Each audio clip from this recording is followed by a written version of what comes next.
Hello, good morning students. How are you? I hope all of you are fit and fine. तो आज से बेटा हम 10th physics का इलेक्ट्रिसिटी चैप्टर स्टार्ट करने जा रहे हैं। तो सबसे पहले जब भी हम इलेक्ट्रिसिटी वर्ड सुनते हैं हमारे माइंड में एक वर्ड आता है करंट। तो सबसे पहले हम करंट को डिस्कस करते हैं। करंट क्या है? जैसा कि आप सबने देखा है, जो हमारे पास वाटर है, अगर वाटर का एग्जांपल लें तो वाटर हमेशा हाई से लो की तरफ फ्लो करता है, मींस हाई कंसंट्रेशन से लो कंसंट्रेशन की तरफ फ्लो करता है। ऐसे ही अगर हमारे पास मान लो कोई हॉट बॉडी है, कोई एक ऐसी बॉडी है जिसका टेम्परेचर हाई है, तो टेम्परेचर हाई है मीन जो हीट का फ्लो होगा वो हाई से कहां होगा? लो की तरफ। जैसे हमारे पास चाय का कप है, तो जो हीट है वो चाय के कप से बाहर जाएगी, मींस हॉट से कोल्ड। मींस अर्थ के ऊपर कोई भी फिनोमिना है वो हाई से लो की तरफ हो रहा है, मींस हाई से लो की तरफ जो फ्लो है उसी का नाम हमारे पास क्या है? करंट। अगर वाटर फ्लो कर रहा है तो हम उसको कहेंगे वाटर करंट, अगर हीट फ्लो कर रही है तो हम उसको कहेंगे हीट करंट, और हमारे चैप्टर में इलेक्ट्रॉन फ्लो करेगा तो हम उसको क्या कहेंगे? Electric current.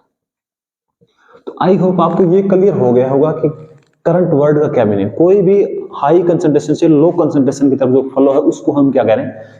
करंट। अगर वो हीट का है तो हीट करंट, वाटर का है वाटर करंट, और इलेक्ट्रॉन का है तो इलेक्ट्रिक करंट। सबसे पहले हमें इस चैप्टर को स्टार्ट करने से पहले इलेक्ट्रिक मींस इलेक्ट्रॉन से रिलेटेड हम बात करेंगे। तो इलेक्ट्रॉन से रिलेटेड जो हम बात करने जा रहे हैं उसके अंदर सबसे पहले हमें ये क्लियर करना होगा कि चार्ज क्या है। तो सबसे पहले हमें क्या डिस्कस करना है? What is charge. इस चैप्टर में हम स्टडी करेंगे जो फ्लो ऑफ इलेक्ट्रॉन है या फ्लो ऑफ चार्ज है per unit time is called as current. Means अगर हमारे पास चार्ज नहीं है तो हम करंट को डिफाइन नहीं कर पाएंगे। और नेक्स्ट चैप्टर में हम डिस्कस करेंगे magnetic effect of current. Means जहां करंट होगा वहां मैग्नेटिक फील्ड होगा। मींस हम ऐसा कह दें कि चार्ज से हमारे पास करंट प्रोड्यूस हो रहा है और करंट से हमारे पास मैग्नेटिक फील्ड प्रोड्यूस हो रहा है या मैग्नेटिक इफेक्ट प्रोड्यूस हो रहा है। हम करंट को हम कहते हैं बेटा इलेक्ट्रिक बिहेवियर। कैसा बिहेवियर? Electric behaviour. और मैग्नेट को कहते हैं मैग्नेटिक बिहेवियर। तो जो हमारे पास चार्ज है वो क्या है? किसी भी मटेरियल की एक इनहेरेंट प्रॉपर्टी, एक इंटरनल प्रॉपर्टी है जिसके बेसिस पर हम उस मटेरियल का इलेक्ट्रिक और मैग्नेटिक बिहेवियर डिफाइन कर पाते हैं। या आप ऐसे कह सकते हो कि चार्ज किसी भी मटेरियल की एक इंटरनल प्रॉपर्टी या इनहेरेंट प्रॉपर्टी है जिसके बेसिस पर हम इलेक्ट्रोमैग्नेटिक फोर्सेज को डिफाइन कर पाते हैं। क्लियर? अब इसके बाद में हमने ये देख लिया कि चार्ज क्या है। चार्ज अब हमारे पास कितने टाइप का होता है। सबसे पहले जो स्मॉलेस्ट चार्ज है, स्मॉलेस्ट चार्ज किसके ऊपर होता है? इलेक्ट्रॉन के ऊपर। इलेक्ट्रॉन के ऊपर चार्ज कैसा होता है अभी हम थोड़ी देर बाद इसके ऊपर डीप में बात करेंगे। -1.6 10⁻⁻19 कूलम। और अगर हमारे पास प्रोटॉन है तो ये चार्ज क्या होता है? +1.6 10⁻⁻19 mean smallest charge electron proton. अब हम बात करने जा रहे हैं कि जो चार्जेज है उसके टाइप कितने, टाइप ऑफ चार्जेज। तो टाइप ऑफ चार्जेज की बात करने के लिए मैं आपको एक फिजिकल एग्जांपल से समझते हैं। एक बहुत ही सिंपल सा एग्जांपल। मान लो हमारे पास कोई भी एक ऑब्जेक्ट है, कोई भी एक बॉडी है। उस बॉडी के अंदर 10 इलेक्ट्रॉन है और 10 ही प्रोटॉन है। एक और दूसरी बॉडी है, उसके अंदर मान लो 5 इलेक्ट्रॉन है, 5 प्रोटॉन है। 5 इलेक्ट्रॉन 5 प्रोटॉन। तो यहां से देखो इस बॉडी के ऊपर नेट चार्ज कितना है? 10 इलेक्ट्रॉन। इलेक्ट्रॉन के ऊपर चार्ज हम कहते हैं माइनस चार्ज होता है, नेगेटिव चार्ज होता है। तो इसके ऊपर कितना चार्ज है बेटा? हम कह सकते हैं -10e इसके अकॉर्डिंग। और 10 प्रोटॉन के ऊपर +10e मींस चार्ज हमारे पास क्या है? नेट चार्ज 0 है, नेट चार्ज 0 है। Same number of electron proton है तो मींस एक एटम है वो क्या है? न्यूट्रल है। अब अगर हम एक इलेक्ट्रॉन को यहां से यहां ट्रांसफर कर देते हैं, एक इलेक्ट्रॉन को यहां से यहां ट्रांसफर कर देते हैं। अब एक इलेक्ट्रॉन यहां से यहां गया, यहां कितने इलेक्ट्रॉन हो गए? 9, और यहां कितने हो गए? 6। अब अगर हम देखें तो यहां क्या आएगा बेटा? -9e +10e, तो क्या हुआ? +e मींस इसके ऊपर चार्ज कौन सा आया? Positive charge. और अब इसके अंदर एक इलेक्ट्रॉन एक्स्ट्रा हो गया, और इलेक्ट्रॉन एक्स्ट्रा हुआ तो इसके ऊपर कौन सा चार्ज आएगा? Negative charge. इसके ऊपर कौन सा चार्ज आया? Negative charge. ये बेटा फ्रैंकलिन ने डिफाइन किया था। फ्रैंकलिन ने बताया था कि चार्जेज हमारे पास 2 टाइप के चार्जेज होते हैं, एक पॉजिटिव चार्ज, एक negative charge. Positive charge, negative charge. Positive charge क्या है? जिस मैटर से, जिस बॉडी से इलेक्ट्रॉन निकल रहा है, मींस जिस बॉडी से इलेक्ट्रॉन बाहर जा रहा है उसके ऊपर क्या आएगा? Positive charge. और जिसके ऊपर जा रहा है उसके ऊपर क्या आएगा? Negative charge. अब हमें ये कैसे पता चलेगा कि इलेक्ट्रॉन ये बॉडी देगी या ये बॉडी देगी? ये डिपेंड करेगा इलेक्ट्रॉन एफिनिटी के ऊपर। इलेक्ट्रॉन एफिनिटी ये आप केमिस्ट्री में पढ़ते होते हैं। Affinity means affection, attraction, affection, attraction means प्यार। मीन्स देखो, अगर अट्रैक्शन ज्यादा है बॉडी का इलेक्ट्रॉन के साथ तो वो इलेक्ट्रॉन को नहीं जाने देगा, कम है तो वो जाने देगा। मीन्स अगर इलेक्ट्रॉन एफिनिटी किसी एटम की कम है तो वो इलेक्ट्रॉन को रिलीज कर देगा, इलेक्ट्रॉन बाहर जा सकता है। अगर इलेक्ट्रॉन एफिनिटी बहुत ज्यादा है तो वो इलेक्ट्रॉन को बाहर नहीं जाने देगा। ठीक है, तो यहां से हमें यह देखना है कि इलेक्ट्रॉन किस ऑब्जेक्ट से किस ऑब्जेक्ट के ऊपर जाएगा। जैसे हम दो ऑब्जेक्ट को रब करते हैं तो एक के ऊपर चार्ज पॉजिटिव है, एक के ऊपर नेगेटिव, वो किस पर डिपेंड करेगा? उनकी इलेक्ट्रॉन एफिनिटी के ऊपर। आई होप यहां तक ये क्लियर है कि चार्ज क्या है और चार्ज कितने टाइप के हैं। और चार्ज मींस इलेक्ट्रॉन, देखो चार्ज कहां क्रिएट होगा? जब एक इलेक्ट्रॉन ट्रांसफर होगा। अब इलेक्ट्रॉन कौन सी बॉडी देगी वो किस बात पर डिपेंड करेगा? इलेक्ट्रॉन एफिनिटी के ऊपर। ठीक है, और हमें ये देखना है कि जब भी एक इलेक्ट्रॉन, देखो यहां पर इसके ऊपर चार्ज को हमने ना क्रिएट किया ना डिस्ट्रॉय किया है, हमने सिर्फ एक इलेक्ट्रॉन को ट्रांसफर किया है। मींस एक इलेक्ट्रॉन ट्रांसफर होगा तब जाके चार्ज प्रोड्यूस हो जाएगा। चार्ज पहले भी नेट चार्ज जीरो था, अब +1 -1 अब भी नेट चार्ज जीरो है, कि मींस नेट चार्ज अभी भी जीरो है। इसको हम कहते हैं चार्ज कंजर्वेशन। तो जो अब हमारा नेक्स्ट टॉपिक है वो है properties of charge. Next topic हमारा क्या रहने वाला है? Properties of charge. तो पहली प्रॉपर्टी तो आप सभी फैमिलियर है, सेम चार्जेज। अगर हम चार्ज की प्रॉपर्टीज की बात करें तो बेटा फर्स्ट प्रॉपर्टी आप सबको पता है, लाइक चार्जेज है, या हम कह सकते हैं same charges. Like charges repel करते हैं एंड अनलाइक या फिर अपोजिट चार्ज वो क्या करते हैं? अट्रैक्ट करते हैं। सेकंड, अभी हमने देखा कि हम चार्ज को ना क्रिएट करें ना डिस्ट्रॉय करें, सिर्फ चार्ज एक बॉडी से दूसरी बॉडी में ट्रांसफर हो रहा है by the help of electron transfer. Means this is called as conservation of charge. Charge को हम ना क्रिएट कर सकते ना हम डिस्ट्रॉय कर सकते। थर्ड प्रॉपर्टीज है additive in nature. Charge is additive in nature. It's mean, जैसे ये हमारे पास कोई भी एक बॉडी, इसके अंदर हमने कह दिया चार्ज की यूनिट क्या होती है? कूलम। मीन्स हमने कह दिया कि यहाँ पर हमने 5 कूलम चार्ज इस बॉडी के अंदर डाल दिया और हमने इसी बॉडी के अंदर -4 कूलम चार्ज डाल दिया, तो इस बॉडी के अंदर नेट चार्ज कितना है? हम कहेंगे +1 कूलम। मीन्स वो कैसे आया? इन दोनों को डायरेक्ट ऐड करने से, उसको हम क्या कहते हैं? Additive in nature. एक फोर्थ प्रॉपर्टी जो बहुत ज्यादा इंपॉर्टेंट है वो है quantization of charge. Fourth property क्या है? Quantization of charge. अब इसमें देखो, क्वांटाइजेशन मींस क्वांटिटी। मींस हमें ये देखना है कि जो चार्ज है उसका अमाउंट कितना है, कितनी क्वांटिटी है चार्ज की। तो उसके लिए जो सबसे स्मॉलेस्ट चार्ज है किसी भी बॉडी के अंदर, मतलब हम ये कह दें कि सबसे स्मॉलेस्ट चार्ज किसके ऊपर है? एक इलेक्ट्रॉन के ऊपर। और उस इलेक्ट्रॉन के ऊपर जो चार्ज है उसको हम 1.6 × 10⁻⁹ E लिखते हैं। ठीक है, इलेक्ट्रॉनिक चार्ज, एक इलेक्ट्रॉन के ऊपर चार्ज। अब देखो, अब इलेक्ट्रॉन का साइज बहुत ज्यादा कम है। अब इलेक्ट्रॉन का साइज बहुत ज्यादा कम है तो कोई भी बॉडी है या तो इलेक्ट्रॉन उसके अंदर रहेगा या उसके बाहर रहेगा। मींस ऐसा नहीं है कि इलेक्ट्रॉन का कुछ पार्ट बॉडी से बाहर है कुछ पार्ट बॉडी के अंदर है, या तो इलेक्ट्रॉन कंप्लीटली अंदर ही होगा या इलेक्ट्रॉन कंप्लीटली बाहर ही होगा। अब इस बेसिस पर हम ये कह सकते हैं, तो किसी भी बॉडी के ऊपर चार्ज है वो क्या होगा?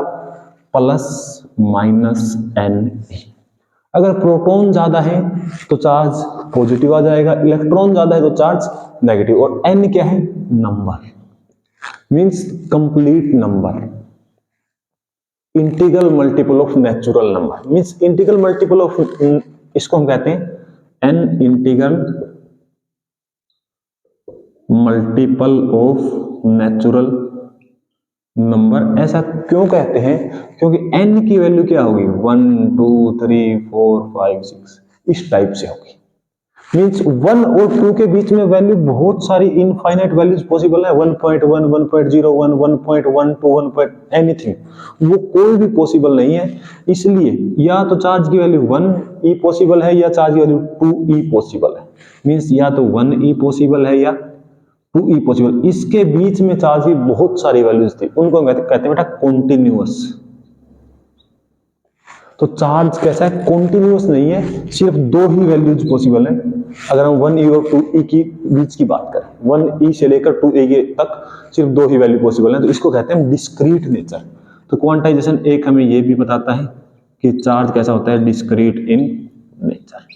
तो क्वांटाइजेशन ने हमें क्या बताया कि कितना अमाउंट ऑफ चार्ज है, कितनी क्वांटिटी ऑफ चार्ज है, जितने नंबर ऑफ इलेक्ट्रॉन या प्रोटॉन। इलेक्ट्रॉन है तो नेगेटिव चार्ज, प्रोटॉन है तो पॉजिटिव चार्ज।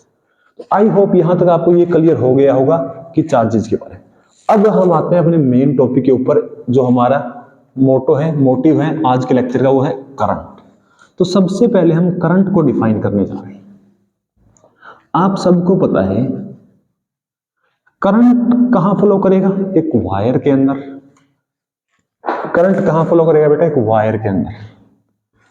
हम मान लेते हैं ये हमारे पास एक बल्ब है, यहां लगा देते हैं बल्ब।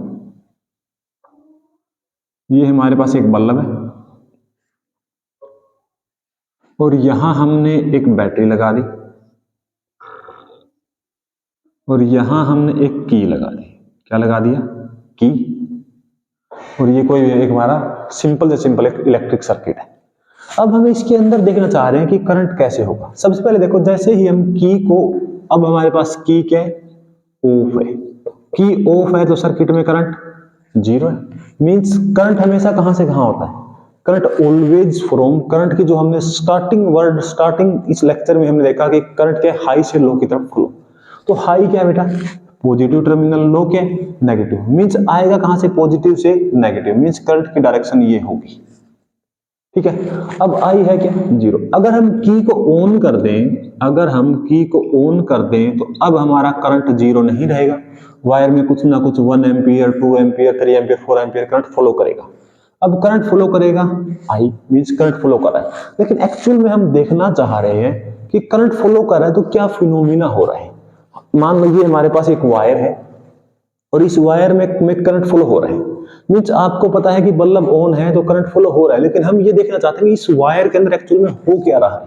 तो उसके लिए हम इस वायर को जूम कर लेते हैं। मींस अगर मैं इस वायर को बेटा जूम करूं तो देखो, इसको जूम करें तो क्या बनेगा, एक बड़ा सिलेंडर बन जाएगा। जैसे अगर हमें फोटो में कुछ ना दिखाई दे तो हम फोटो को जूम कर लेते हैं, तो वैसे ही अगर मैं इस पार्ट को जूम करूं तो मैंने मान लो ये जूम कर दिया, इसको क्या कर दिया, जूम कर दिया। मीन जो यहां पर हमारे पास ये वायर था, इस वायर को हमने जूम कर दिया। ठीक है, अब ये देखो वायर है, एक्चुअल में ये था क्या, वायर। वायर किससे बना होता है बेटा, मैटर से। मैटर किससे बना है, एटम से। और एटम्स में क्या होते हैं, इलेक्ट्रॉन न्यूट्रॉन। ठीक है, अब अगर हम कंडक्टर की बात कर रहे हैं, ये हमारे पास क्या है, कंडक्टर है।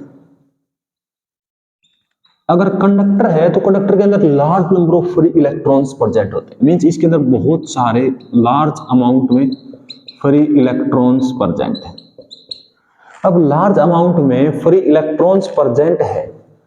अब यहां से बेटा हमें यह देखना है कि पॉजिटिव, यहां नेगेटिव। यहां पर क्या होता है, इलेक्ट्रिक पोटेंशियल, जो हम नेक्स्ट लेक्चर में डिस्कस करेंगे, इलेक्ट्रिक पोटेंशियल क्या होता है। ठीक है, अभी हम ये कह रहे हैं यहां पर एक बैटरी प्रेजेंट है और बैटरी का कुछ ना कुछ वोल्टेज होगा भी। ठीक है, अब यहां पर एक तो हम इसको डायरेक्ट कर सकते हैं, और एक अगर हम रियलिटी की तरफ जाएं तो एक टॉपिक आता है बेटा, इलेक्ट्रिक फील्ड। क्या टॉपिक आता है, इलेक्ट्रिक फील्ड। सबसे पहले देखो इलेक्ट्रिक फील्ड है, हमने क्या कहा, इलेक्ट्रिक फील्ड। फील्ड क्या होता है, एरिया। जैसे ये हमारे पास कोई एक टावर है, तो टावर के सराउंडिंग में एक एरिया होता है। मींस उस एरिया में रहेंगे तो हमारे मोबाइल में नेटवर्क रहेगा, नहीं है तो नहीं रहेगा। सी में।